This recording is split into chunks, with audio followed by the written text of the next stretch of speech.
Before she opened the diary, the river had already whispered its burden to her hands. In the village of Oguta, where the Niger River widened into a glittering expanse that both nourished and devoured, life moved to the rhythm of water. The people drew their food from its currents, washed away their sweat in its ripples, buried their dead at its edges, and sometimes whispered their sins into its waves, hoping the river would keep them. It was a lifeline, always moving, always present, yet also a graveyard of secrets, swallowing offerings and confessions alike. Those who lived by its banks knew to respect it, because the river carried not only fish and blessings, but also curses, omens, and stories too heavy for the land. Among these villagers was a girl named Adanna. She was not known for beauty that dazzled like festival dancers, nor for wealth that made others bow, but for her resilience. She rose before dawn with her mother, balancing baskets of fresh tilapia and catfish on her narrow shoulders, walking barefoot to the market where smoke, sweat, and shouts blended into a single song. Her hands were roughened by scales and knives, her hair always tied in hurried plaits, her wrapper patched more times than anyone cared to count. Yet behind her dark almond-shaped eyes lay a quiet fire, a stubborn curiosity that refused to be drowned by poverty. The river was her daily companion. She fetched water from it, scrubbed baskets in its shallows, and sometimes sat by its reeds when exhaustion pressed her body too hard. She listened to its voice, the way the current slapped against rocks or whispered through papyrus. To Adanna, the river was alive, and in its language, she sometimes felt it carried messages meant only for those who truly listened. One humid afternoon, when clouds hung heavy and dragonflies skimmed the surface in restless zigzags, Adanna lingered by the river after helping her mother pack unsold fish. Her wrapper was damp with sweat, her arms aching, but she did not mind. The water soothed her in ways words never could. As she bent to rinse her hands, something caught her eye. A flash of pale brown drifting in the reeds, out of place among the greens and silvers of the riverbank. At first, she thought it was a discarded sack or perhaps old cloth torn from a boat. But as it drifted closer, spinning with the current, she saw the corner of what looked like a book.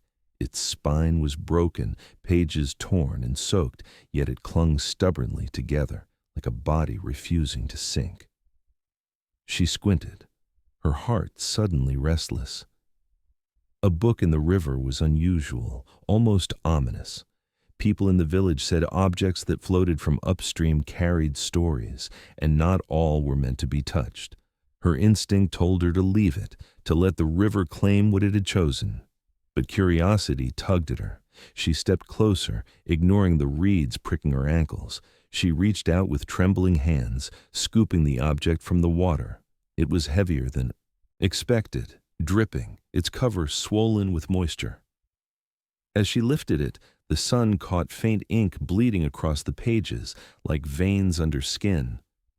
It was a diary. Torn, waterlogged, but undeniably a diary. The leather cover was scratched, one corner ripped clean away. The pages stuck together in clumps, their edges chewed by the river, but lines of writing still peeked through. She turned it over in her hands, rivulets running down her arms, staining her wrapper. A chill crept through her spine. She had seen diaries before, but never one carried by the river, never one that seemed to breathe as though eager to tell its story.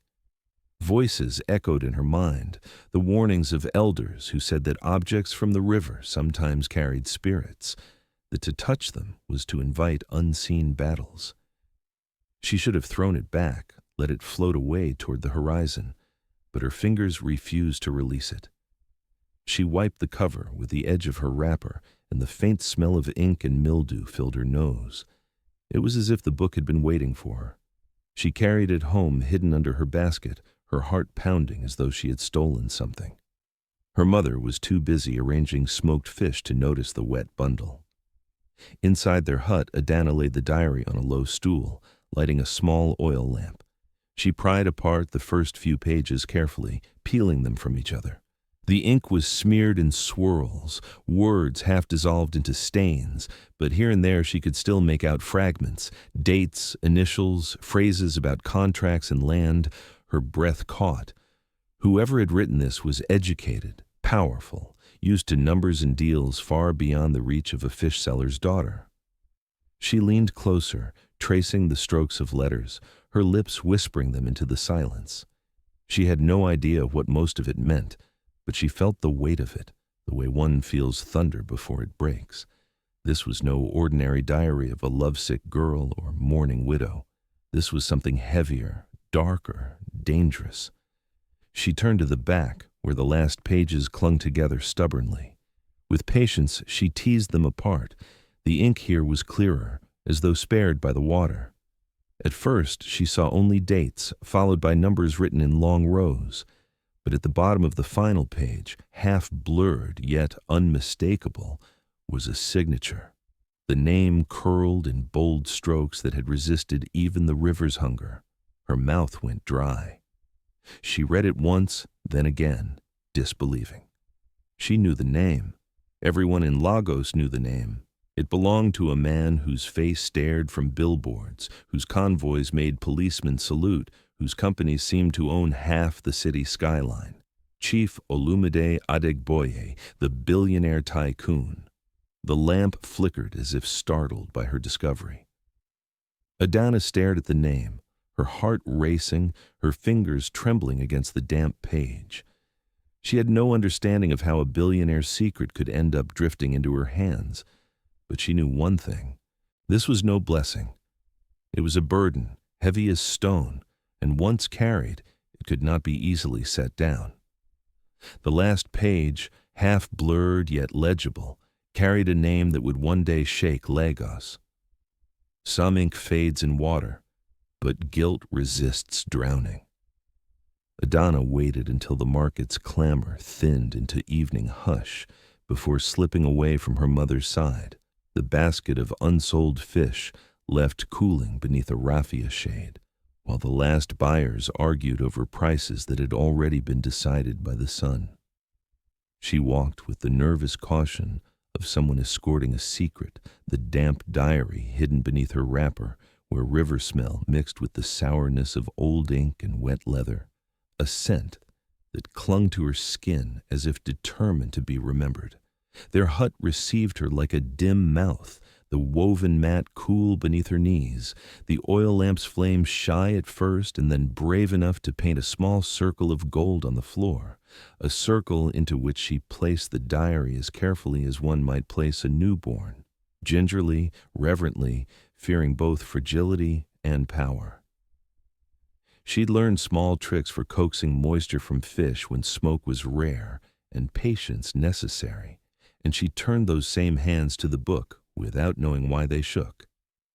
She tore a length of clean cloth from an old wrapper, spread it over an upside-down calabash to create a gentle curve, and laid the diary there open like a wounded thing, pages parted by slivers of palm frond so air could move between them. The lamp's warmth was meager, the breath from the doorway a little too eager, so she sat as a human windbreak, sheltering the book with her body while her eyes watched the ink slowly collect itself into shapes that water had tried to unmake. Every few moments she dabbed along the margins to lift beads of river from the paper, then held her hands back, as though any further touch might smudge truth back into oblivion. When the pages stopped shining with wetness and settled into a tired damp, she began to turn them, not quickly or greedily, but with the deliberation of someone reading a confession she had not asked to hear. At first, there were only fields of bruised gray where sentences had bled into one another, the river's thumb smearing names into shadow, yet here and there dates survived with stubborn clarity. Numbers marched in careful columns and isolated words rose like islands. Acquisition, parcel, clearance, stakeholder, remit, terms that lived far from fish scales and market smoke, terms that tasted like office air and city glass. She sounded them out under her breath, lips shaping syllables as if tasting a foreign dish, unsure whether to swallow or spit. Later pages held more than vocabulary. They contained diagrams like maps folded into notebooks, rectangles drawn with rulers, annotated by arrows and tiny letters that looked like coordinates for men who commanded acres rather than rooms. Between those precise sketches wandered lines of prose that seemed to have been written in haste, the pen biting deep where the hand pressed hard, as though the writer could not risk losing speed to gentleness. She found initials paired with numbers, the numbers paired with banks, the banks paired with places that lived on the other side of newspaper headlines. Mauritius, Dubai, Zurich, names that did not belong in a riverside hut, yet now sat upon their mat like unwelcome guests refusing to leave. Some sequences were not words at all, but codes, strings of letters and dashes that might conceal the kind of money only the city's gods spent, the kind that built towers while the ground beneath them remained hungry. The more she read, the more she felt the peculiar throb of peril beating behind the neatness of ink. There were mentions of clearance operations, a phrase that sounded clean until she remembered rumors about shacks burned at dawn and people who returned from night shifts to find their homes barged into mud by machines that did not understand memory. The diary's author rarely used names in full. He hid them behind titles or clipped syllables, as though even in his own private record he feared being overheard. Yet sometimes fear loosens discipline, and in those lapses, names escaped like startled fish. Ministers, commissioners, consultants whose smiles appeared on magazine covers, a police deputy whose convoy shook dust over schoolchildren at midday, a charity head whose laughter filled fundraisers with generous pledges and empty accounting. These surfaced briefly, then vanished back into the blur of codes and dates, leaving Adanna's heart pacing between recognition and doubt. She paused to listen, because the lamp hissed and the night outside shifted, a gecko remounting the wall with its tiny scratchy feet, a hawker's distant song thinning into the dark, the river's low pulse lifting and falling as if reminding her that secrets did not arrive alone. Her mother muttered once in sleep and turned on the mat, the soft friction of cloth against skin sounding louder than it should. And for a moment, Adanna imagined the diary breathed with them, a trespasser sharing their air while weighing down the room with the gravity of the city. She bent over the book again, compelled by something that felt less like curiosity than obligation, a feeling that the river had not chosen her randomly, that it had pushed this soggy body into her arms because it needed a witness not yet trained to ignore pain. The last third of the diary resisted her fingers, pages kissing each other with the stubborn affection of paper that had shared drowning, and she resorted to slipping the bone edge of her comb between them, teasing them apart the way a patient friend untangles hair.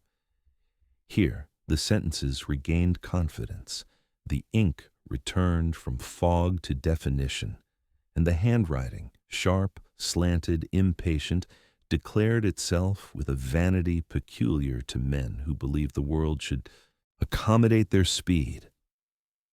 She began to see a pattern no longer hid by water, meetings timed to avoid journalists' eyes, a scheduling of bulldozers to coincide with court adjournments, the rerouting of community protests into fenced spaces where cameras could not find them, and invoices smoothed by approvals that passed like bowls in a crowded room, where everyone pretended not to see who had eaten first. At the edges of those accounts, tiny human lives flickered like moths close to flame. A widow who begged for one more week before demolition because her son sat for exams. A fisherman whose boat had been crushed under a floating barrier meant to protect a luxury marina. A seamstress who kept sewing at night by torchlight to pay a bribe that would never be officially recorded. Names reduced to initials, their tears replaced by neat ticks in a margin that only recorded whether a task had been completed. The writer did not care for stories, only outcomes, and the outcomes always favored a circle whose diameter seemed to enclose half the city. Adanna's throat tightened as she read because poverty had taught her to be suspicious of outrage that ended in words. Yet something about these entries made silence feel like complicity, a sensation new enough to scare her. She had no training in law, no armor woven from education, no microphone to amplify what she had found, but she possessed eyes and a conscience that refused to be instructed by fear. She leaned even closer, drawn toward the final pages the way a child leans toward the mouth of a storyteller when the plot's teeth begin to show. And she turned to the last spread where the paper had dried crinkly and stubborn, the fibers scarred white where the river had chewed but not swallowed. The date at the top was recent enough to make the air feel thinner. Beneath it marched a list so crisp it could have been typed, each item a sum of money followed by what looked like location codes, and then a short phrase describing purpose with a sanitized elegance that disguised violence. Site clearance, temporary relocation, security facilitation, community liaison, terms that wore politeness like clean shirts over bruises.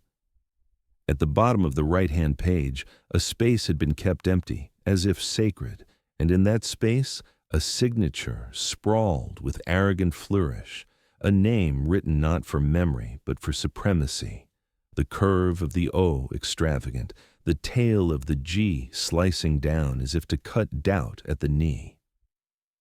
She did not need the lamp to tell her what she read, because the city had taught her pronunciation long before the river forced her to become a reader of crimes. Chief Olumide Adegboye. She whispered it first by accident, the way a person repeats an unfamiliar word to make sure it exists outside their head, and the sound of it in the hut was so wrong that she looked up, half expecting the walls to object. The billionaire's name did not belong beside their mat where fish scales sometimes glittered in morning light. It belonged on billboards where smiling men promised development, in newspaper columns where their charities were praised, at ribbon cuttings where women ululated as if infrastructure were a new child. She traced the last letter with a fingertip that trembled, then snatched her hand back as if the ink might leap and mark her forever, because even in a room with no one watching, she felt observed by the consequences of knowledge. She did not fully understand the codes or the sums or the meanings that lawyers could extract with scalpels of precedent, yet she understood enough to know that this diary was not a curiosity salvaged from a careless tourist's bag. It was a ledger of decisions that displaced families and purchased silence, a private script for public harm, written by a hand that expected never to be caught by anything as simple as water and a girl's determination. She thought of the river then, of how it had pressed the book against her like a mother who, dying, thrusts her child into the arms of the nearest person with lungs, and something inside her accepted the burden with reluctant obedience. Her mother stirred again, and from the path outside came the slow rhythm of footsteps that did not hurry, the kind that belonged to neighbors returning from communal prayers or youths counting change after gambling. And Adanna closed the diary softly and placed it beneath the mat, a gesture that felt both foolish and necessary.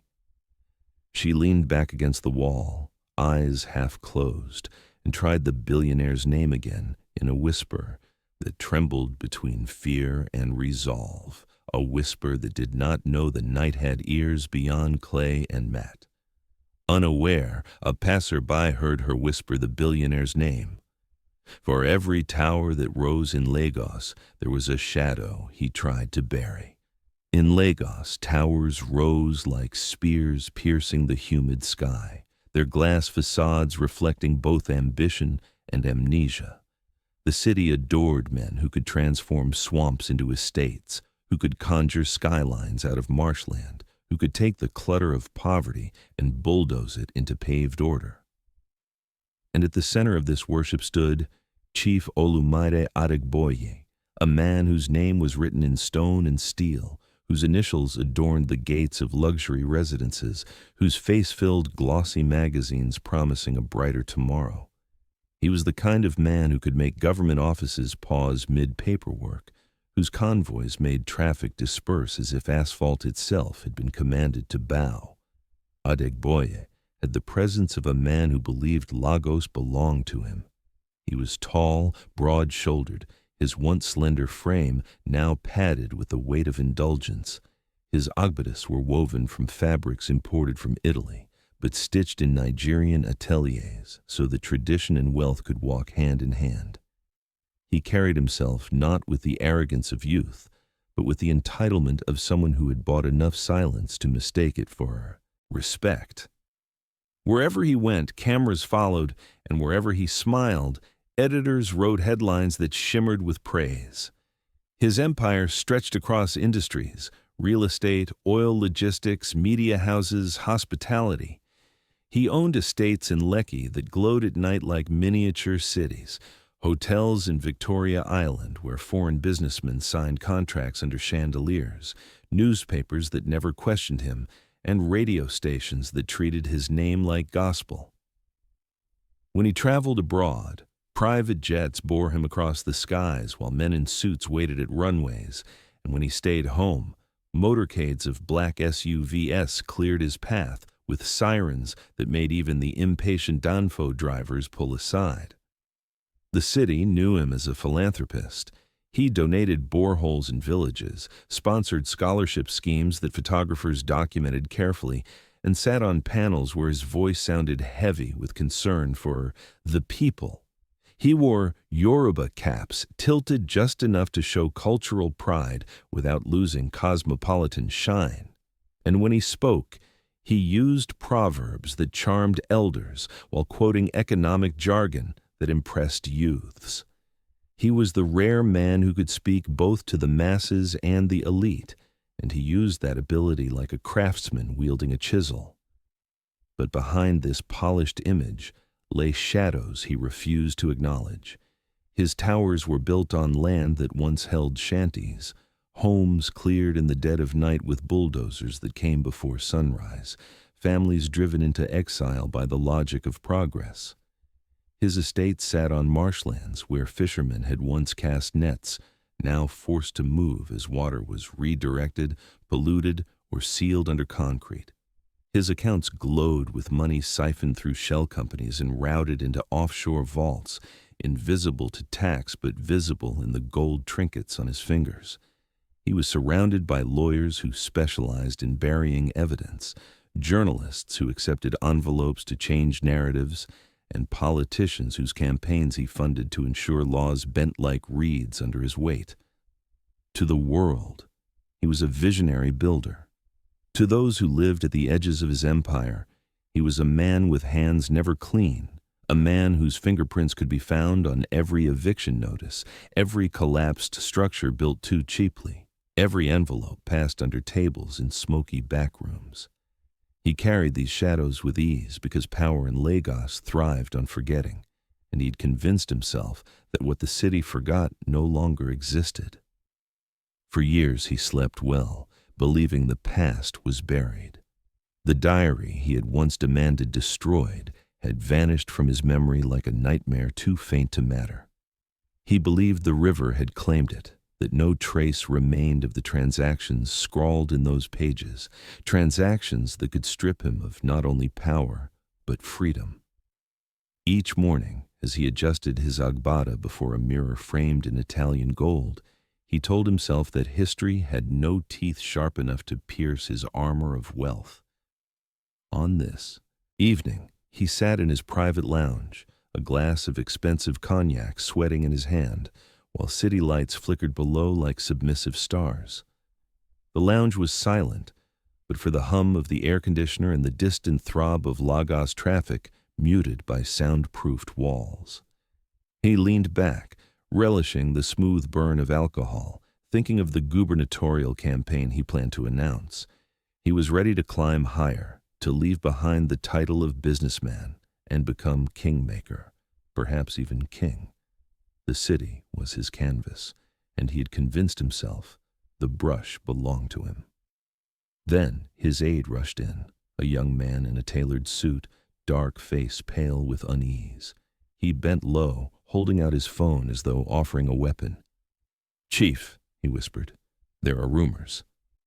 Adegboye frowned, setting his glass down on the polished mahogany table with a muted thud. "Rumors are for peasants. Speak properly." The aide's voice trembled as he continued. "They say a girl, a market girl, found something in the river, a diary. People are whispering, Chief. They say your name was in it." For a moment silence swallowed the room whole. Adegboye's face froze, then shifted as though a crack had split his mask. His jaw clenched, eyes narrowing into slits that burned with old fury. He felt the air thicken, the walls lean closer, the ghosts of evictions and contracts gathering to mock his composure. He had spent years silencing that diary's existence, years believing it was gone forever. And now, in the careless chatter of markets, it had risen from water to threaten him again. He rose abruptly, the Ogbata flowing around him like a storm cloud, and reached for his glass with hands that no longer trembled from age but from rage. He hurled it against the wall, shattering crystal into shards that glittered on the carpet like broken stars. His aide flinched, ducking low, but Adegboye did not notice. His voice, low and dangerous, cut through the silence. He slammed his glass down and growled, "Find her." In Lagos, a whisper can travel faster than any car on Third Mainland Bridge. Markets in Lagos were never silent. Even at dawn, before the first danfo horns pierced the air, voices carried through the stalls like restless birds. Oguta's riverside market had its own rhythm. Women with wrappers knotted tightly around their waists sang the prices of smoked fish. The hiss of frying oil competed with the chatter of bargaining, and gossip threaded itself through every transaction like invisible string. Secrets rarely stayed secrets here. They were wrapped in proverbs, folded into jokes, carried home in baskets alongside plantains and ground pepper. It was into this living orchestra that Adanna, with her tired eyes and restless heart, walked, carrying the weight of the diary pressed against her chest like a second heartbeat. For days she had tried to ignore it, to bury the pages beneath mats, to silence the name she had whispered into, darkness. But secrets demanded oxygen. They pressed against lips until confession became inevitable. So she confided in Ngozi, her closest friend, a girl with quick laughter and quicker tongue who sold Gary and ground nuts 2 stalls away. They had shared everything since childhood, wrappers when rain caught them unprepared, food when hunger was unforgiving, lies when mothers demanded explanations. And Adanna told herself this would be no different. She pulled Ngozi aside between baskets of yam and stacks of palm oil bottles, her voice dropping to a trembling whisper as she described the torn diary, the half-washed ink, the signature that still burned in her eyes. Ngozi's laughter died in her throat. Her round face stiffened, eyes darting left and right to see if anyone had overheard. "You should burn it," she hissed, her fingers digging into Adanna's arm. "This kind of thing swallows people. It's not for girls like us. Lagos men kill for less." But Adanna shook her head, words tumbling out before she could stop them. "What if it's proof? What if God wants me to show it?" Ngozi's silence was heavier than disapproval. She simply pulled her wrapper tighter and muttered a proverb. "When a child finds a snake, she should call the elders, not play with the tail." But proverbs were not locks. They spread like perfume, subtle at first, then undeniable. Within a day, market women were exchanging glances over baskets, speaking in half-sentences that everyone understood. "Some things float from the river for a reason," one woman said while slicing okra, "but not everything should be cooked." Another replied while arranging tomatoes, "When a paper refuses to drown, maybe it has a message the powerful fear." They did not mention Adanna by name, but their eyes flicked toward her stall often enough to make her spine prickle. She felt the air shift when she walked past, conversations breaking and then resuming with new vigor. Secrets once spoken belonged to the market now, and the market had no loyalty except to drama. The whispers traveled farther than she expected. One afternoon, a man approached her stall. He was not dressed like the villagers. His shoes were too polished, his shirt too stiff, his accent too Lagos polished to belong to fishermen or traders. He leaned close, his smile wide but his eyes calculating. "I hear you have something valuable," he said softly, as if speaking of peppers or dried stockfish. From his pocket he produced a wad of notes, crisp and intimidating. "Give me the book, and you won't have to sell fish in this heat again." Adanna froze. The diary was not with her. She had hidden it under a loose floorboard in their hut after Ngozi's warning. But the man's confidence unsettled her. She shook her head quickly, pretending confusion. "I don't know what you mean." The man's smile did not falter, but it sharpened. "Everyone knows, my dear. Papers like that don't belong in the hands of girls. Better you sell it than have it stolen." He dropped the notes onto her table, the money bright against the dull scales of fish. Then he walked away, blending into the market crowd with eerie ease. Ngozi rushed over, eyes wide with terror. "You see? The wind has carried it already. Men like that don't ask twice." They pushed the money back into the dirt, but the sight of it left a scar in Adanna's mind. Someone wanted the diary badly enough to throw cash at her stall in daylight. That meant the whispers had reached ears beyond the market, ears that belonged to men with cars, convoys, and authority to erase girls like her. The tension thickened as the days passed. Adanna noticed strangers loitering near her stall, men in dark suits with expressions too blank to belong to ordinary customers. They stood with hands clasped behind their backs, eyes scanning every movement as though memorizing the pattern of her breath. One bought nothing, asked nothing, but lingered long enough to leave her sweating. Another brushed past her too closely, his cologne out of place among fish and smoke. She began to feel caged in her own stall, her every word, every glance measured. Her mother noticed her unease but dismissed it as tiredness. "The market is always watching, my daughter. Do your work.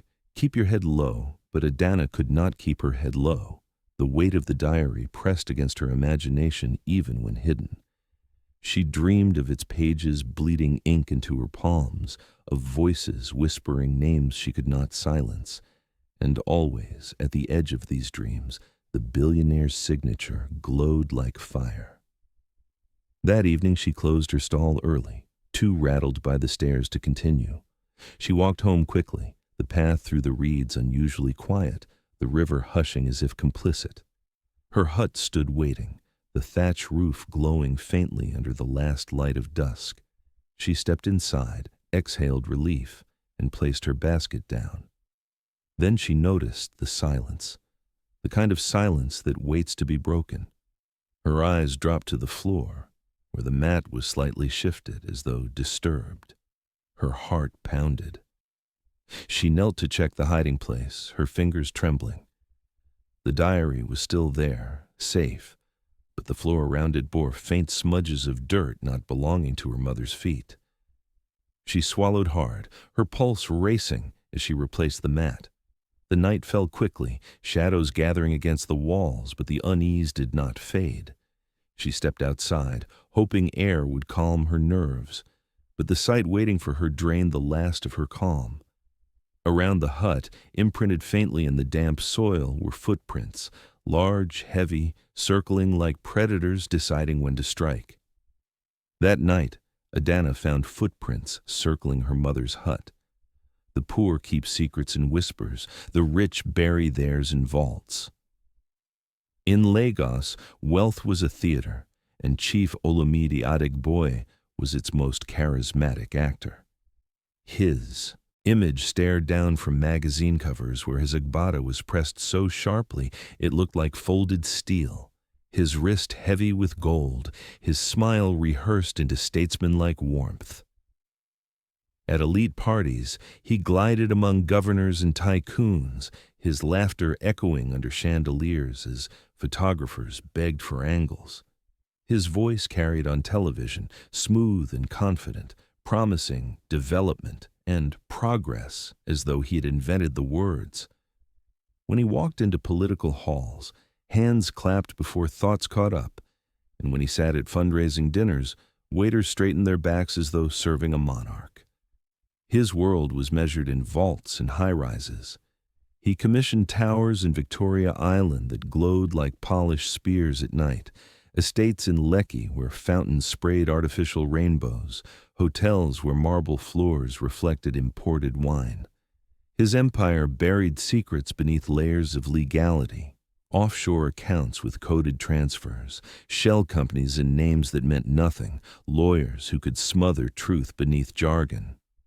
For Adegboye, corruption was not an accident. It was architecture, carefully built, deliberately concealed. He buried sins as one buries treasure, in vaults that the poor could never access, believing no current, no witness could drag them back to light. Yet miles away, in a humble hut by the river, a girl held a secret heavier than any vault. Adanna crouched beside her mother's cooking pot, lifting its lid as steam hissed into her face. She lowered the diary inside, wrapped in layers of cloth, hidden beneath the plantain peels and charcoal ashes. It was not a clever hiding place, no bank vault, no safe with iron bolts, but it was all she had.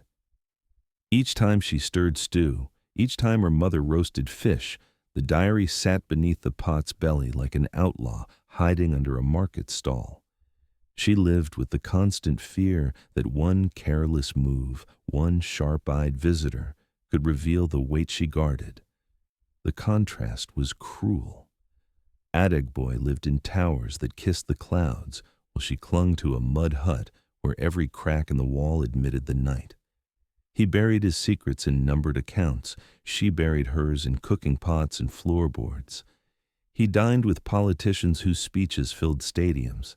She whispered to a friend, whose proverb spread faster than fish prices. He believed money could erase history. She discovered that history had written itself in ink too stubborn to drown. Her fear grew sharper each time she glimpsed the newspapers that reached the market. The headlines praised Adegboye's clean image, calling him a philanthropist, a man of vision, a future governor. Photographs showed him cutting ribbons at schools, standing beside smiling orphans, holding oversized checks while journalists clapped. To strangers, he was hope wrapped in agbada. To her, he was the signature on the last page of a diary that should have burned. Each article made her stomach twist, for she carried the evidence that contradicted every glowing word, yet she was powerless to shout louder than the printing press. The danger came closer one humid night. Adanna returned from the market later than usual, the air heavy with the smell of rain that threatened but never fell. She reached the hut to find the door ajar. Her heart leapt into her throat. Inside, shadows moved where no one should have been. She dropped her basket, fish spilling onto the dirt, and ducked behind the reeds. From the doorway, she saw them. 3 men, dark suits clinging to their shoulders, their movements sharp, methodical. They overturned mats, prodded baskets, rifled through corners with the precision of men searching for something very specific.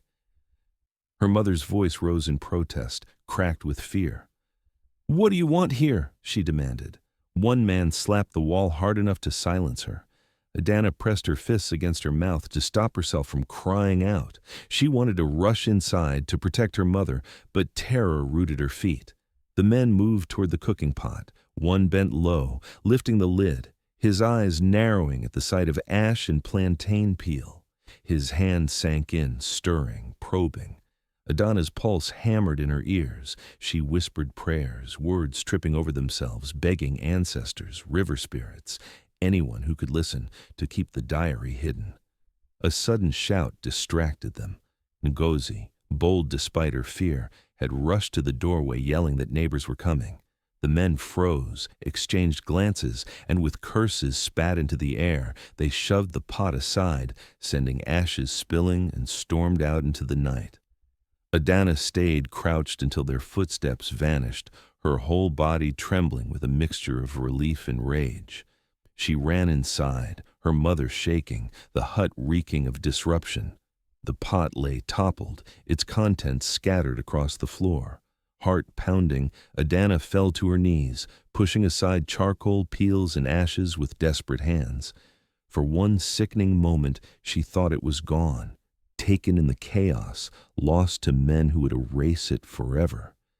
Then her fingers touched the corner of cloth, still warm from the pot's belly, smudged with blackened ash. She pulled it free, breath catching as she unwrapped it with trembling hands. The diary was there, singed at the edges, pages charred but alive, the ink smudged yet still stubborn. Her eyes filled with tears, not of weakness but of furious relief. She held the book against her chest, ignoring the soot that blackened her wrapper, whispering, "You will not be buried. Not by them, not by fire." She knew now that the diary had survived water, had survived smoke, had survived men in suits, and as long as it stayed in her hands, it carried a will stronger than her fear. She pulled it from ashes, pages charred but alive. Truth is a dangerous currency, and journalists pay with their lives. In Lagos, truth was never cheap. It carried the weight of risk, the scent of blood, and the silence of graves filled with those who had dared to ask too many questions.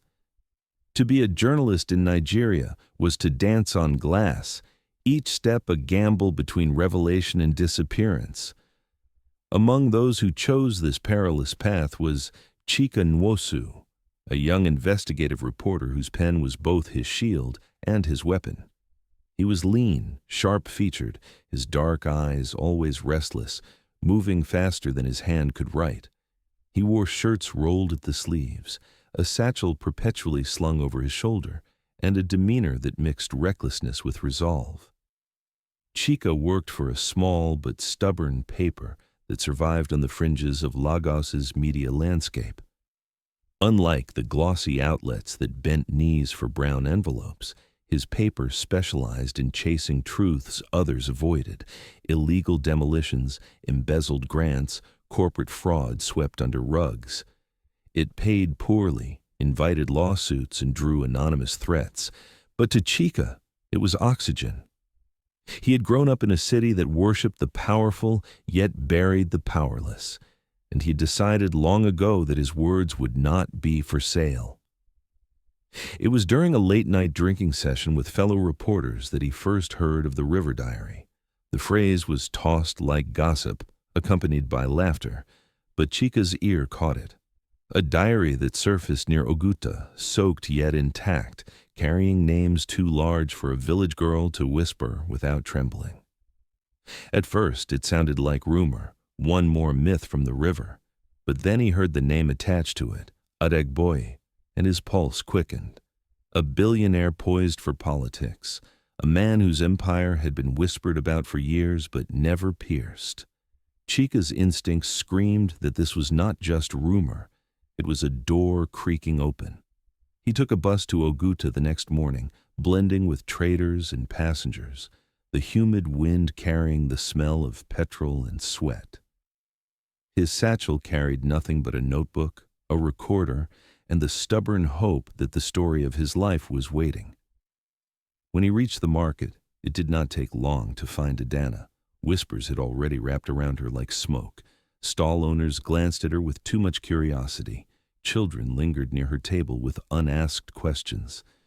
She stood selling fish, her movements brisk, but her eyes betrayed unease. At first she resisted him. She had no reason to trust a stranger with city shoes and fast speech. But Chika knew the art of patience. He bought fish he did not need, returned the next day with bread, then the next with kerosene. Slowly he built a bridge, his questions light at first, about market prices, about river currents, before finally, in a low voice, he asked, "Is it true? The diary?" Her shoulders stiffened, and for a moment he thought she would deny everything. But then she studied him, his weary eyes, his ink-stained fingers. and something in her relented. She nodded once. That evening, in the dimness of her hut, she brought the diary from its hiding place. Chica's breath caught as he touched the swollen leather, the edges still scarred with water and ash. He flipped the pages carefully, his trained eyes scanning codes and notes, pulling meaning from fragments the way archaeologists reconstruct cities from stones. Offshore accounts leapt from the pages, coded transfers leading to Mauritius, Dubai, Zurich. He recognized the acronyms of shell companies, the signatures of politicians disguised as consultants. Each scribble was a map pointing to corruption larger than his small paper had ever documented. Together they pored over the fragments, Adanna watching with nervous awe as Chica scribbled notes, cross-checking names with memories of old reports, demolitions that had made headlines but quickly vanished under government denials. He saw a confirmation of what he had long suspected, that Adegboye's wealth was a monument built on the ruins of the poor. Land clearances executed at midnight, communities pushed into exile, payments routed through ministers' cousins, bribes disguised as facilitation. It was all here, in ink that water had tried but failed to erase. Adanna confessed how she had hidden it, how men had already come searching, how she feared for her mother's life. Chica listened, nodding, his jaw tight. He knew the risks. Journalists had disappeared for less, but he also knew stories like this were the reason he carried a pen at all. He promised her protection he was not sure he could give, but he promised his words would carry her burden farther than whispers. The night deepened, the oil lamp casting their shadows long against the wall. The diary lay between them like a third presence, humming with dangerous life. Adanna asked him softly, "Why risk yourself for this?" Chica smiled faintly, though his eyes were hard. "Because truth is a currency, and if we don't spend it, the liars will own everything."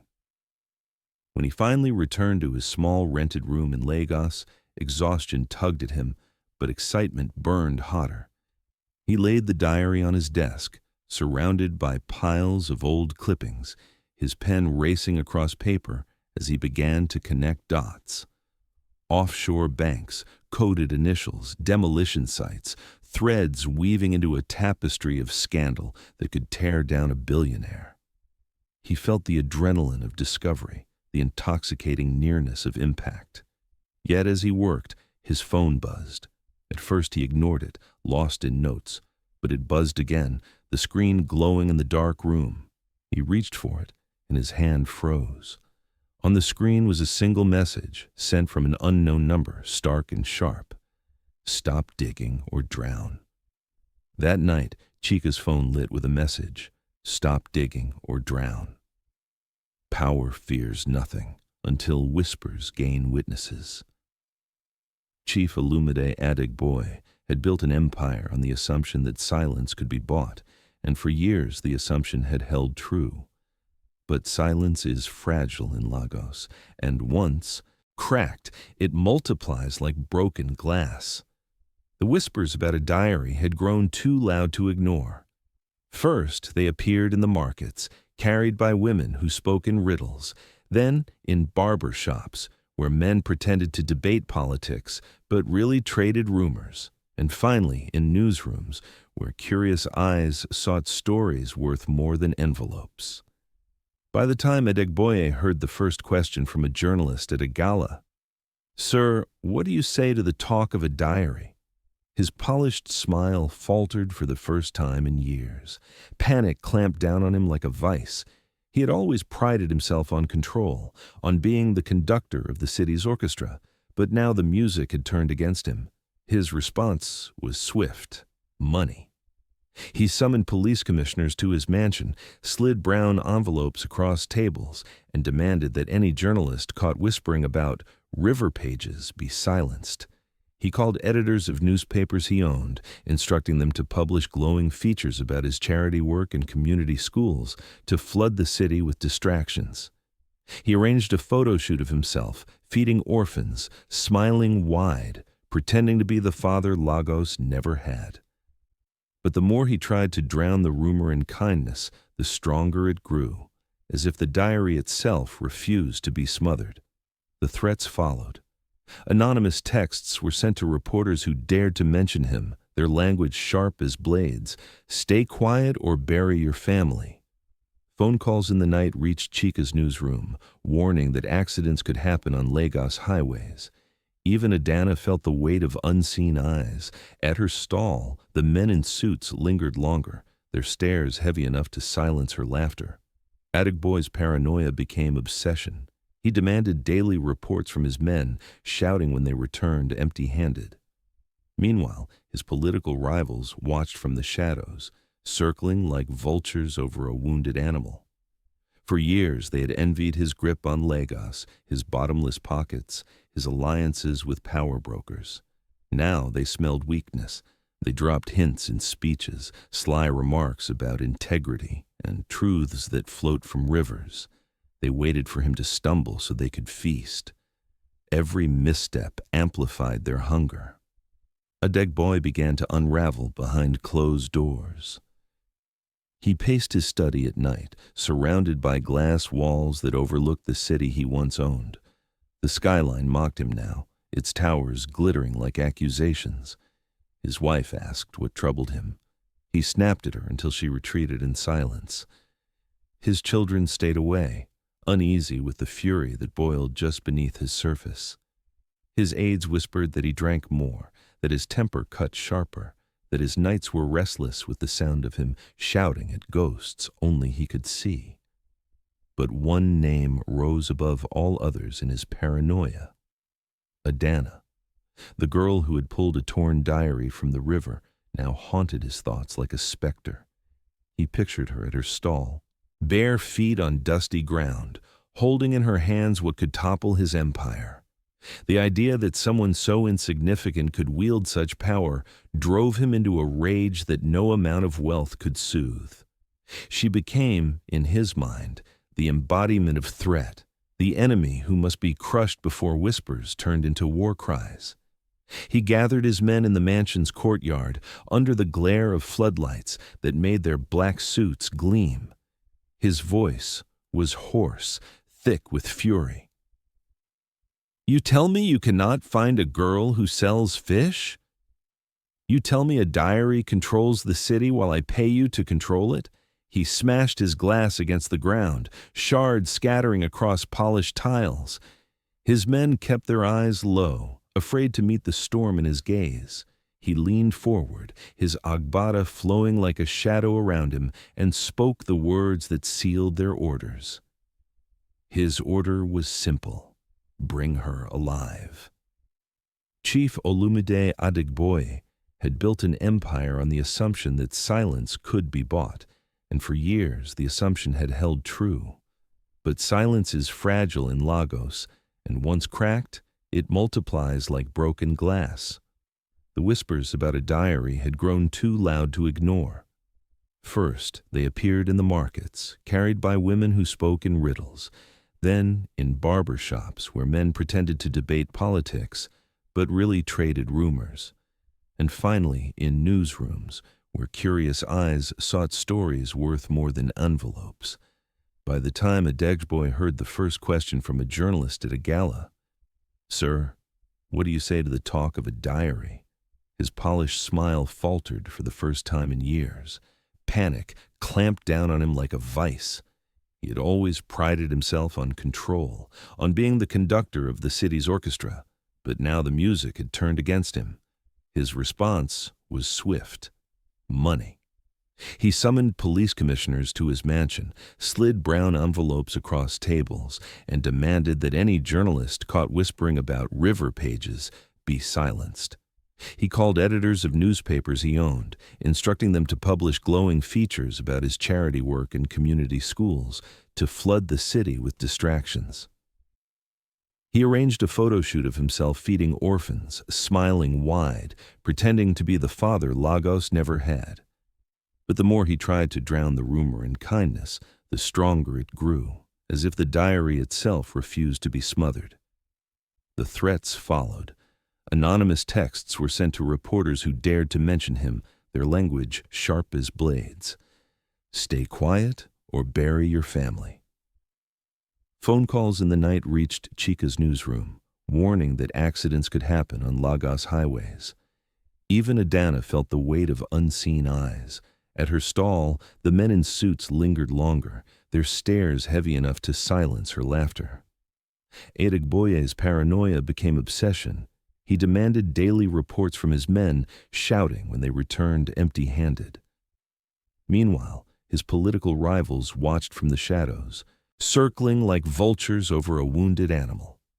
For years they had envied his grip on Lagos, his bottomless pockets, his alliances with power brokers.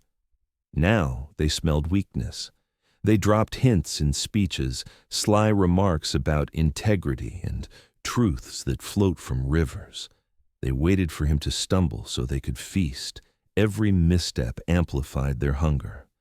Adegboye began to unravel behind closed doors.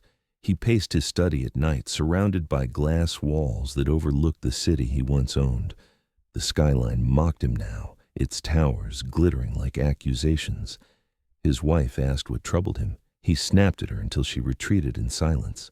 His children stayed away, uneasy with the fury that boiled just beneath his surface.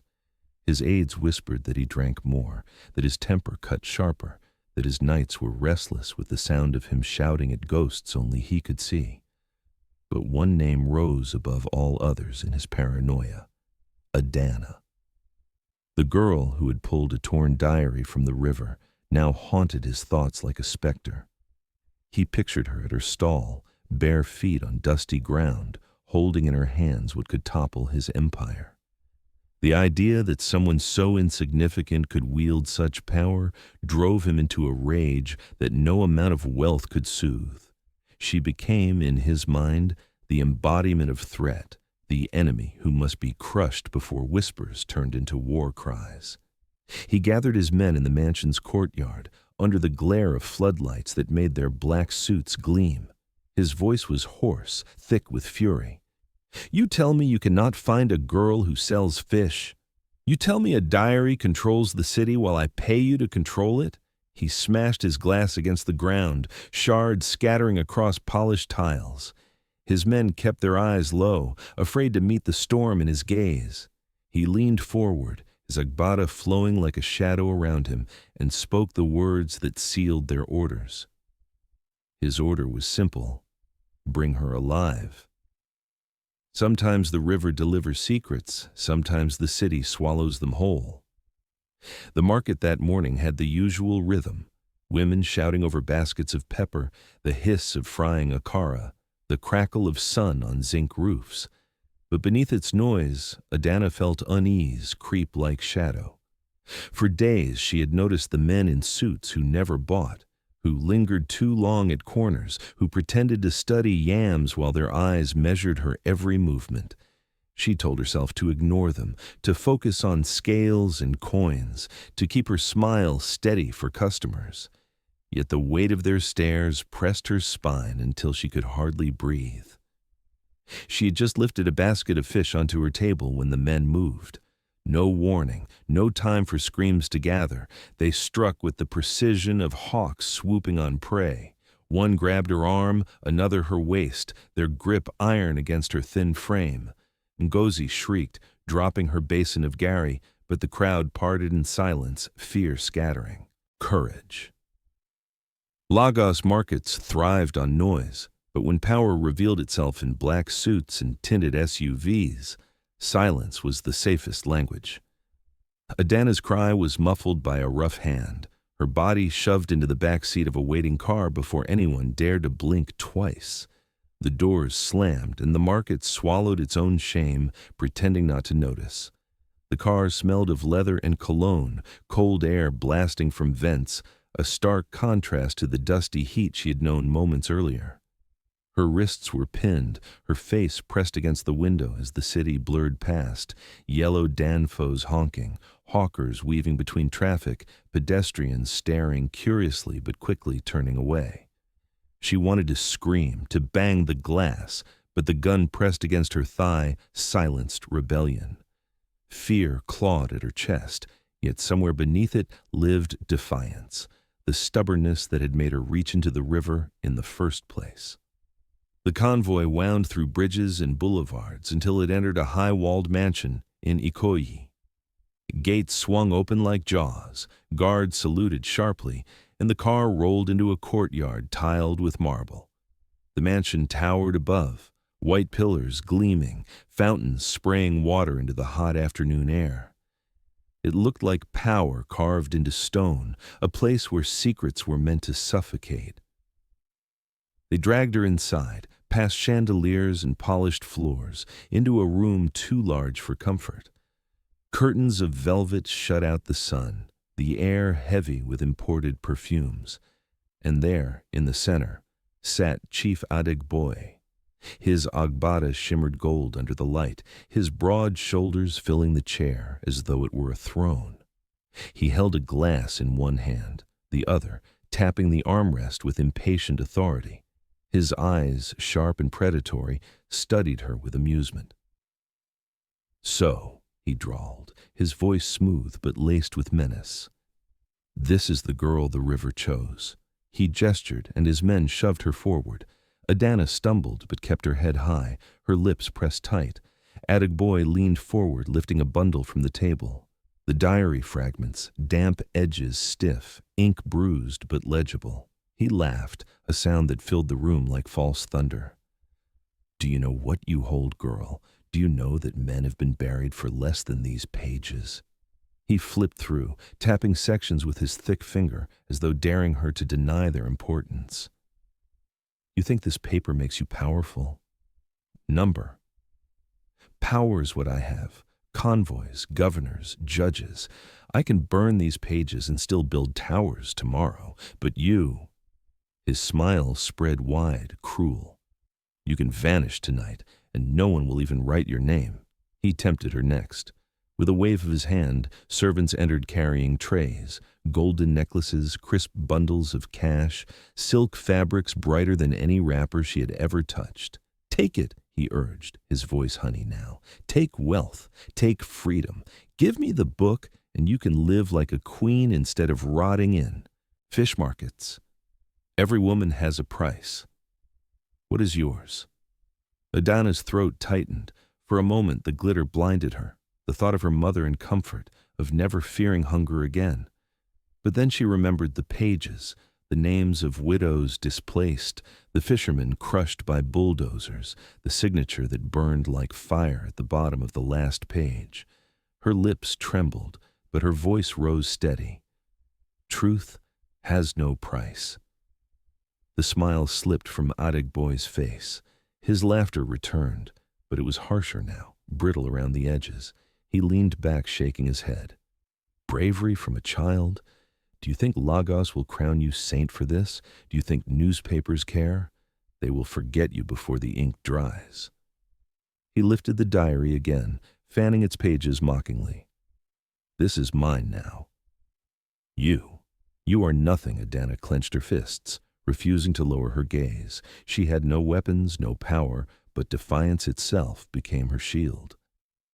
For the first time, Adegboye's amusement wavered. He stared at her, eyes narrowing, until something unsettled him. His hand stilled on the diary. He turned a page, then another, his brows knitting together. His men shifted uneasily, sensing the sudden crack in his confidence. Adegboye's laugh, loud and arrogant, faltered into silence. He turned back to Adanna, his voice sharp, demanding, "Where's the rest of it?" But Adegboye's laughter died when he realized half the diary was missing. A torn truth still cuts. When Adegboye's laughter died in the velvet-curtained room, silence pressed down on everyone like a suffocating blanket. He turned the diary fragments over and over, pages trembling in his hands not from weakness, but from rage.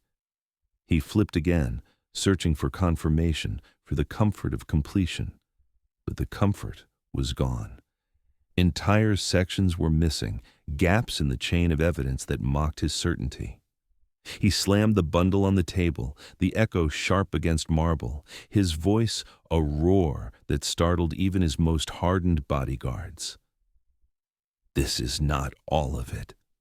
Adanna's eyes burned, not with fear, but with something that unsettled him more. Resolve. The river does not give everything to one hand, she said softly. Her words carried no threat, yet in them lay the weight of prophecy. For a moment, Adegboye felt the floor shift beneath his empire. The fragments alone were dangerous, but if another portion existed, if another hand carried the rest, his carefully buried past could rise like corpses clawing from the earth. He barked orders, his men scattering like crows, but the unanswered question gnawed at him. Who else had touched the river's gift? The answer lay upstream. Weeks earlier, the day Adanna had pulled the diary from the reeds, the river had not surrendered everything. While she struggled with the swollen leather in her small hands, the current carried several loose pages farther down, dragging them past fishermen's nets beneath tangled roots before lodging them against the prow of a canoe. The canoe belonged to a boy named Emeka, a trader's apprentice, who scooped the pages without thinking, curious about the strange symbols bleeding across them. To him they were puzzles, relics of a world far above his reach, but he tucked them away, certain they might one day be valuable. Emeka never knew Adanna existed. He carried his torn bundle to Lagos, where he worked errands for a politician hungry for power. That politician, Senator Ayula, recognized opportunity immediately. Here were scraps of scandal linked to his greatest rival, proof that the golden towers of Adegboye stood on mud. He pieced the torn pages together with relish, waiting for the perfect moment to draw blood. Back in his mansion, Adegboye paced. He summoned lawyers, bribed police, called editors, but anxiety had carved itself into his bones. He imagined headlines, courtroom whispers, allies turning into enemies. He replayed every deal, every demolition, every envelope slid under tables, wondering which secrets lived in the missing half. His empire of glass towers suddenly felt brittle, ready to shatter at the first stone. His aides urged calm. "Chief, no one will believe street gossip," they said. But Adegboye knew better. Lagos thrived on spectacle, and whispers became headlines when fed by rivals. He could bury one girl from the market. But what if someone else already held the weapon he feared? That answer arrived 1 week later, in broad daylight, under the heat of 1,000 eyes. Adegboye stood on stage at a political rally in Tafawa Balewa Square, his agbada gleaming white, his cap tilted in regal assurance. Thousands filled the plaza, waving banners, chanting his name. Cameras flashed, reporters jostled, the atmosphere charged with anticipation of his next speech. The speech meant to cement his path to the governorship. He raised his hands, beginning his rehearsed rhetoric about progress, development, and unity. But before his voice could dominate the microphones, another voice cut across the plaza. Senator Ayula stepped onto the stage, his face split in a smile too wide, his hand raised high. In his grip fluttered a set of papers, their edges ragged, their ink still bearing the scars of water. "Brothers and sisters of Lagos," Ayula shouted, his words booming through stolen microphones, "shall we trust a man whose signature stains the blood of our people?" He held the torn pages aloft, and the crowd erupted in gasps. Reporters surged forward, cameras clicking like gunfire. The rally fractured into chaos as Adegboye's name, written in bold ink at the bottom of one page, flashed on screens carried by television crews. Adegboye's chest tightened. He tried to laugh it off, tried to dismiss the pages as forgeries, but the chance had already changed. "Show us! Show us!" the crowd demanded. Ayula obliged, spreading the torn half for all to see. There were dates, contracts, initials, and at the bottom, the flourish of a signature that every Lagosian recognized. Adegboye's voice boomed through the microphone, desperate now. "These are lies, lies crafted by enemies." But the crowd's roar drowned him. Social media exploded in real time.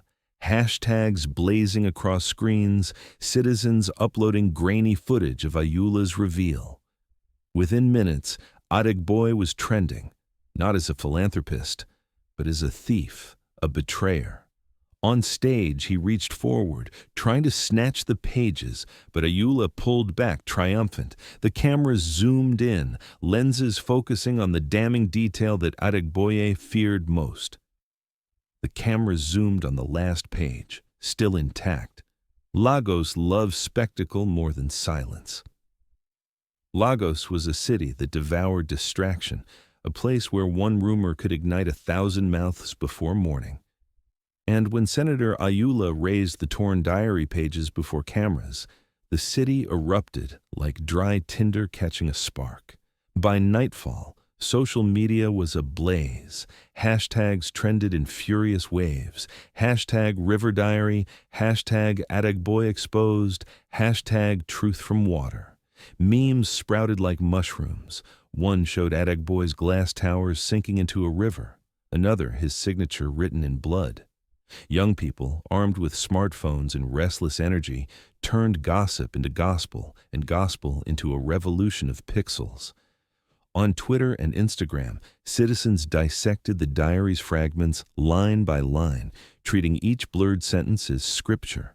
Lawyers posted threads decoding contracts, activists shared lists of displaced families, and comedians mocked Adegboye's speeches by overlaying them with river sounds.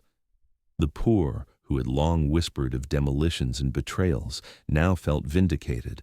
The rich, whose dinners sparkled under his chandeliers, scoffed at the pages as fabrications, insisting no man so generous could also be so cruel. The city split down its middle. In Ajagunle and Mushin, youths poured into the streets, waving photocopies of the diary, chanting, "Truth no day drown." Women marched with pans and spoons, beating rhythms that echoed through alleyways, their voices raised against the man who had stolen homes in the name of progress.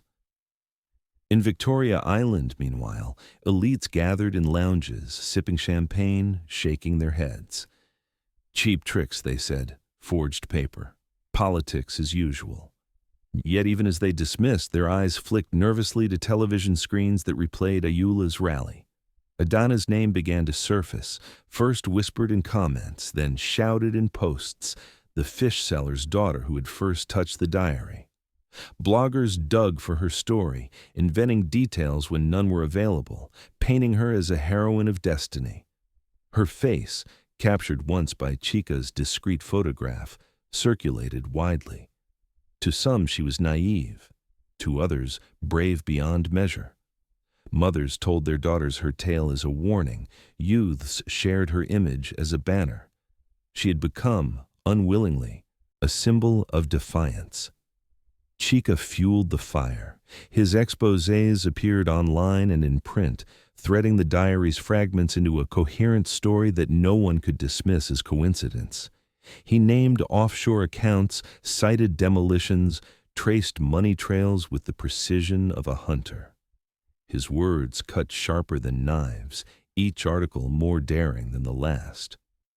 When rivers return what men try to bury, one headline read, "The city must choose whether to drink or drown."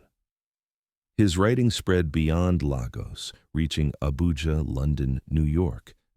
International eyes began to turn, asking who this Adegboye truly was. Adegboye responded with fury disguised as calm. On television, he sat with anchors, his agbada immaculate, his tone measured. "These are political games," he declared, "enemies forging lies to stain my service." He promised new hospitals, new jobs, new infrastructure, as though generosity could eclipse ink. His media allies amplified his denial, flooding airwaves with sympathetic coverage. But outside the studios, Lagos was restless. Convoys that once inspired awe now attracted stones. Banners that once bore his smiling face were defaced overnight with slogans written in spray paint. "Thief, river cannot lie." The tension reached its peak one blistering afternoon. Adegboye's convoy rolled down Ikorodu Road, sirens clearing danfos and okadas from its path. Inside the tinted SUV, he reclined, phone pressed to his ear, his mind already rehearsing damage control for the next rally. But as they passed under a pedestrian bridge, movement rippled above. Youths had gathered, waving stacks of photocopied pages, their voices thunderous. "We no go gree! River Diary no go die!" Before the convoy could accelerate, the storm broke. Flyers rained down, hundreds of them, fluttering against windshields, plastering themselves onto bonnets and windscreens. Each flyer bore the same damning image, his signature beneath the words, "Site clearance approved." The convoy slowed, blinded by paper, and in that moment the crowd surged forward. Stones clattered against armored glass, fists pounded the doors, the rhythm of rage drowning the sirens. Inside, Adegboye stiffened. His driver cursed, swerving, but the mob was too thick. Through the window, Adegboye saw faces twisted with fury. Boys no older than his own sons, women carrying children on their hips, men whose clothes smelled of sweat and work. They did not look at him as leader. They looked at him as thief. A stone struck the glass near his head, cracking it slightly. Panic raced through the car. Bodyguards drew weapons but hesitated, for bullets would only turn anger into wildfire. Flyers pressed against the windshield, their ink bleeding under sweat and dust, but still legible. Adegboye leaned closer despite himself, his eyes catching on the words he wished erased. Through a shattered window, he sees his own name printed in thousands of flyers. One sentence can weigh more than towers of wealth. The night after the rally, Adegboye sat alone in his study. The diary fragments spread across his polished mahogany desk. The room was drenched in shadows, the air heavy with silence, except for the rhythmic tick of a gold clock on the wall. He had silenced his aides, dismissed his guards, locked his door. For once, he wanted no interruptions. The pages stared back at him like open wounds, demanding attention he could no longer defer. His hand trembled slightly as he reached for the final page, the one Ayula had raised before cameras, the page that now danced across social media feeds, screenshots flashing from phones all over Nigeria. He had seen it before, years ago, but memory had softened it, diluted its poison. Now, under lamplight, its words returned sharper, deadlier. He read slowly, the ink stabbing him with each phrase. Clearance approved, compensation deferred, relocation unnecessary, demolition schedule immediate. Beneath those sentences was his own signature, the flourish of pride with which he had once affirmed authority, now a noose tightening around his neck. It was not just ink. It was blood. He remembered the land it referred to, a cluster of shanties near the lagoon, where fishermen lived with their families, where children played in alleyways and women dried clothes on ropes between rusted shacks. He had ordered their removal to make way for luxury apartments, a project that never bore his name publicly, but filled his offshore accounts privately. He remembered how bulldozers rolled in before dawn, tearing through homes while people still slept, screams swallowed by engines, belongings crushed into mud. He had justified it as progress, development, the price of modernization. But now, staring at the page, he heard their voices again, the cries of mothers, the curses of fathers, the silence of children who never woke. The weight of that single sentence pressed harder than any tower he had built. He pushed back his chair, pacing, his slippers whispering across the Persian rug. His empire felt fragile now. Investors had already begun calling, their voices cautious, their questions sharp. Foreign partners suspended meetings, citing reputational concerns. Banks hinted at freezing accounts. His phone buzzed constantly, not with praise, but with demands for answers. He ignored most of them. Allies who once sang his name suddenly found excuses not to visit. Politicians who had courted him now avoided his gaze in public. The The page had not only burned his conscience, it had set fire to his empire. Sleep abandoned him. At night, he lay in his mansion, curtains drawn, yet shadows slipped through anyway. He saw the faces of the displaced in his dreams, eyes wide, mouths open in silent accusation. He woke drenched in sweat, convinced he heard bulldozer engines outside, though the compound was silent. He began avoiding mirrors, for when he looked into them, his reflection twisted into the faces of those he had crushed. Servants whispered about his pacing footsteps at midnight, the way he muttered names no one else knew. His paranoia thickened with each hour. He doubled his guards, yet distrusted them. He hired new aides, then dismissed them within days. He avoided public rallies, fearing projectiles and protests. Even within his glass towers, he felt exposed, as though every pane was a window into his guilt. Lagos, once his stage, had turned into a jury. The applause was gone, replaced by murmurs, chants, and hashtags. He clung to denial, rehearsing lines he would deliver in interviews, forgeries, political plots, lies crafted to destroy me. Yet the page was stubborn. It existed in too many hands now. Lawyers advised him to sue, but he knew the futility. The ink was his, the signature undeniable. No vault could bury it again. That night, as the city pulsed outside, Adegboye sat slumped in his chair, diary in one hand, cognac glass untouched in the other. He stared at the final page until the words blurred, yet they burned brighter in his mind. For the first time in years, he felt powerless, not because rivals attacked him, not because citizens chanted, but because the truth had found a way to surface despite every shovel of dirt he had thrown over it. The lamp flickered once, as though mocking him. His phone, lying on the desk, buzzed with a new alert. He reached for it reluctantly, his eyes scanning the notification. His breath caught in his throat. The page, the very last page, had been leaked in full, not whispered, not waved on stage, not hinted at in rumor. Uploaded, shared, eternal. Across the city, across the country, across oceans, people were reading it. No edits, no ambiguity, no denials. The proof of his command, his cruelty, his guilt. Screens glowed in bedrooms, offices, cafes, spreading the ink he had once thought drowned forever. The river had carried it back, and now the internet carried it further than he could ever reach. That very night, the page leaked online. Forever.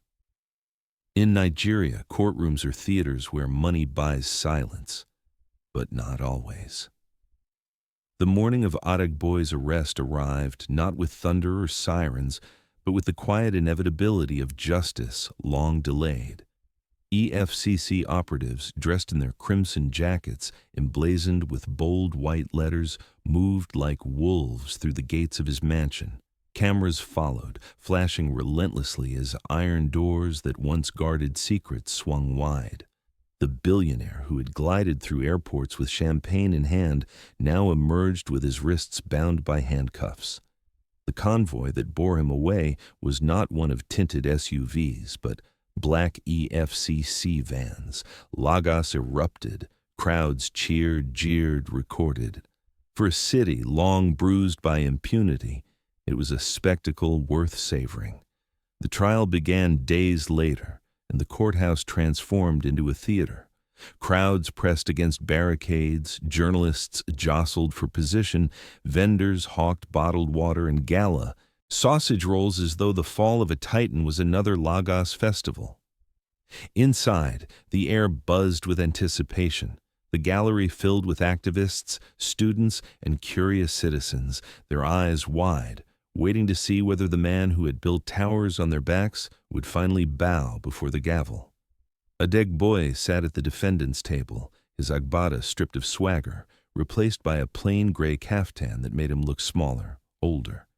Yet his eyes still burned, scanning the room with defiance. His lawyers flanked him, sharp-suited men with voices polished for cross-examination, confident in their ability to twist facts, delay proceedings, smother truth in legal fog. They whispered strategies, rehearsed objections, promised him victory, but the weight of evidence already hovered in the room like a storm cloud refusing to break. When Adanna was called to testify, the courtroom shifted. The girl from Oguta, once invisible among baskets of fish, walked slowly to the stand. She wore no finery, only a clean wrapper and blouse borrowed from a neighbor, yet she carried herself with the gravity of someone chosen by the river. Her hands trembled as she swore her oath. Her voice quivered at first, but her eyes, dark and resolute, fixed on the judge. She told her story, every word a ripple in the courtroom, how she had found the diary floating among the reeds, how she had dried its pages under a lamp, how she had seen his name scrawled at the bottom of the last page. She spoke of nights haunted by fear, of men in suits who raided her hut, of offers of money she refused, of kidnappings and threats. She spoke quietly, but each sentence carried the sharpness of lived truth. The gallery leaned forward, breathless. Adegboye shifted in his seat, his jaw tightening as though her words struck him harder than any cross-examination could. His lawyers tried to shake her. They asked why she had not burned the diary, why she had trusted a journalist, why she thought she, a poor girl, could claim knowledge of such powerful matters. But Adanna, though trembling, did not break. "Because the river put it in my hands," she said simply, her voice steadying. "And when truth comes to you, you do not bury it again." Chika's role came next. He had gathered more than whispers. He had compiled contracts, offshore records, testimonies from displaced families. His exposés, published across platforms, now entered the court as exhibits. He took the stand with the calm of a man who knew the weight of his words could no longer be silenced. His testimony outlined how the diary's fragments aligned with transactions in foreign banks, how demolition dates matched the entries, how Adegboye's wealth flowed not from vision, but from dispossession. The defense countered with fury. They called the diary forgeries, accused Chika of fabricating evidence for political rivals, insisted Adanna had been coached. They thundered objections, demanded dismissals, twisted timelines. But the tide was against them. For once, money struggled to buy silence, because the courtroom was not the only audience. The nation itself was watching through screens, hashtags, and live updates. The world had already judged, and the judge on the bench could feel that weight pressing against his gavel. As the final day of arguments closed, tension thickened into something nearly unbearable. The gallery whispered prayers. The journalists scribbled furiously. Adegboye clenched and unclenched his fists, his face a mask of controlled rage. Adanna sat quietly, her hands folded, her eyes lowered but her spirit unbowed. Chika tapped his pen, knowing history was about to pivot. The judge adjusted his glasses, his expression unreadable. He lifted the gavel, the wood gleaming under fluorescent light. The room fell utterly silent, breaths held, hearts drumming like rain on iron. Judge's gavel fell with a single word: reserved. The higher a tower climbs, the louder it crashes. The judgment had been reserved, but in Lagos, judgment was already passing in the streets. It did not wait for wigs and gavels. It rose in chants, it spread through hashtags, it whispered in markets, it thundered in protests. The billionaire who once walked with convoys now found his name spat in alleyways and painted in red graffiti on walls. The fall of Chief Olumide Adegboye had begun, and it came faster than even he, with all his paranoia, had imagined. His empire crumbled piece by piece. Banks froze his accounts, citing compliance issues. Foreign investors withdrew, their press statements polite but final. Hotels that once glittered with imported wine fell into silence as guests canceled bookings. His media houses, once loyal, shifted tone overnight. Journalists, sensing the air had changed, turned their pens against him, mocking the same speeches they had once praised. Headlines that once hailed him as visionary of Lagos now called him the river's villain. Cartoons depicted him drowning in paper waves, his signature inked as chains around his neck. Memes multiplied, each more merciless than the last. Clips of bulldozers paired with his campaign slogans, videos of orphans chanting his name warped into mockery. The betrayal cut deeper than the headlines. Allies vanished. Politicians who had once bowed at his gates now denied ever dining in his halls. Business partners rushed to the EFCC to confess unwitting involvement, eager to save themselves. Even family members distanced quietly, their smiles brittle, their public appearances carefully managed. A man who once commanded obedience with a raised eyebrow now found doors shutting in his face. The seizures began. Mansions in Banana Island, once glowing like temples of wealth, were stripped of furniture by government order. Cars were towed, paintings crated, accounts frozen. Adegboye, who had once stood atop towers of steel, now watched his treasures vanish into evidence rooms.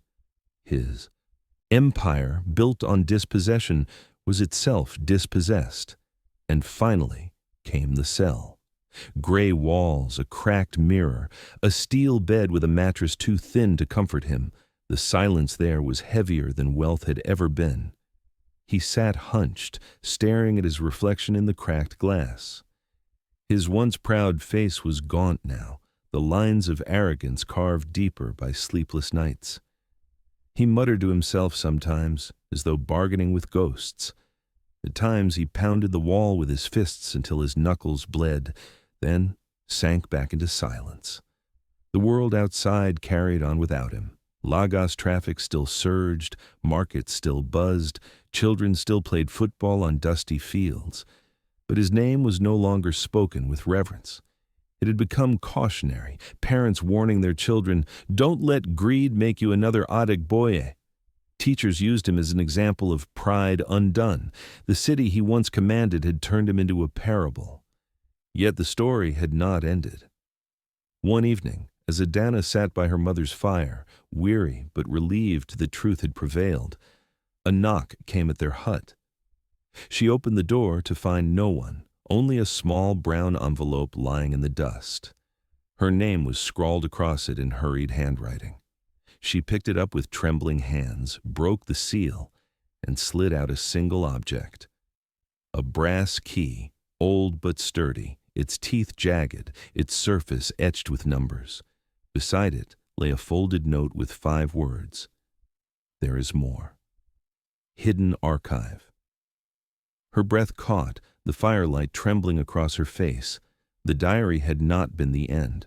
It was only the beginning. Adanna receives a mysterious envelope, a key to a hidden archive. The river carries secrets, but truth swims back to shore.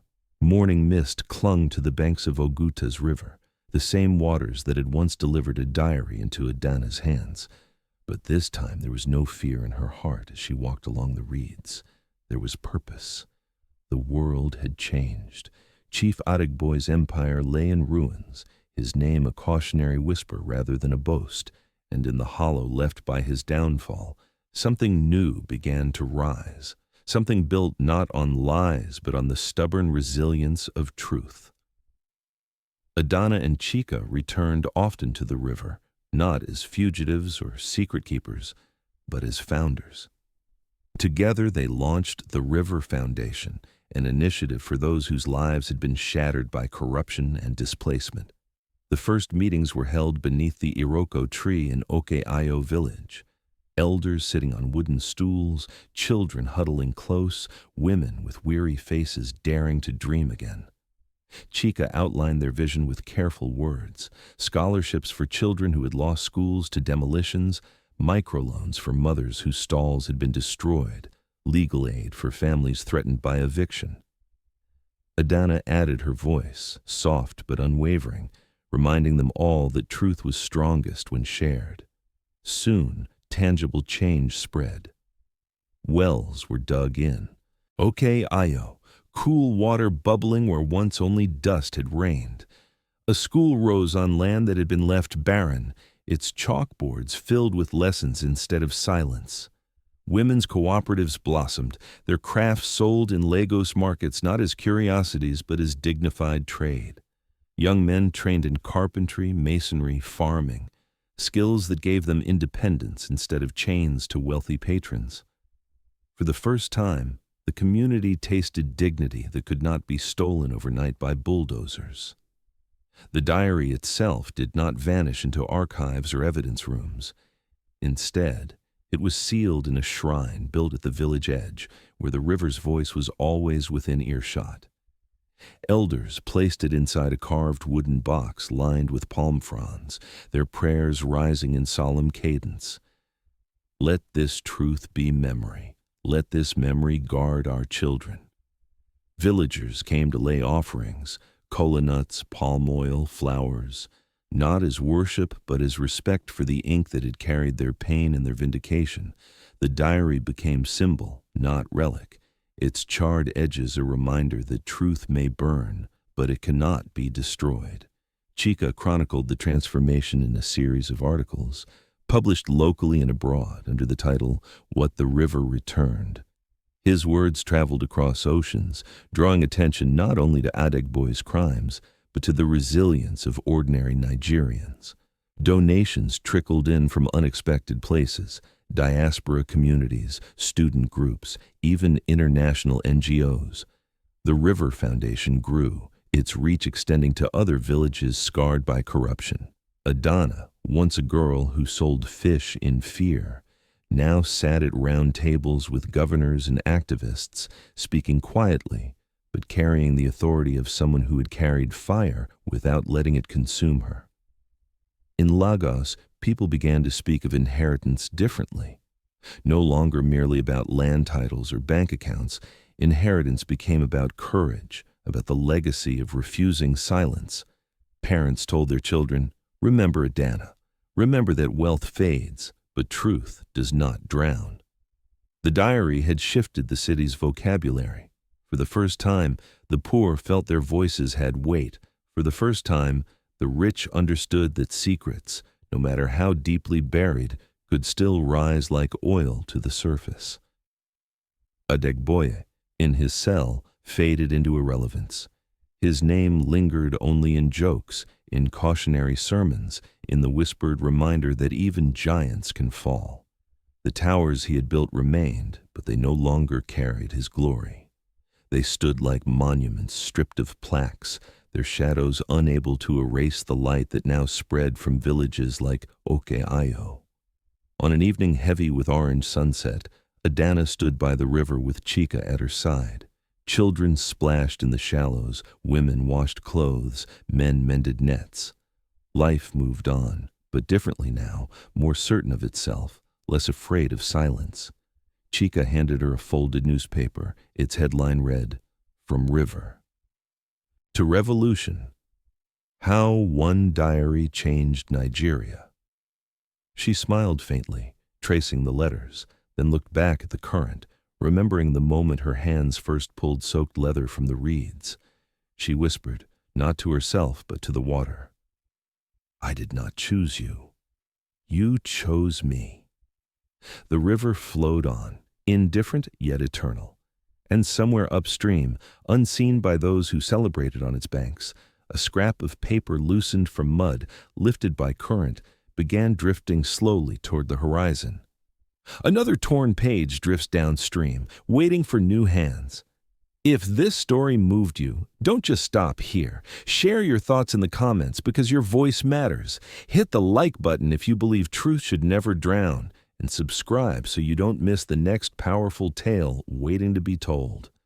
Turn on the notification bell because every week we uncover stories the world tries to bury. Together, let's keep truth alive.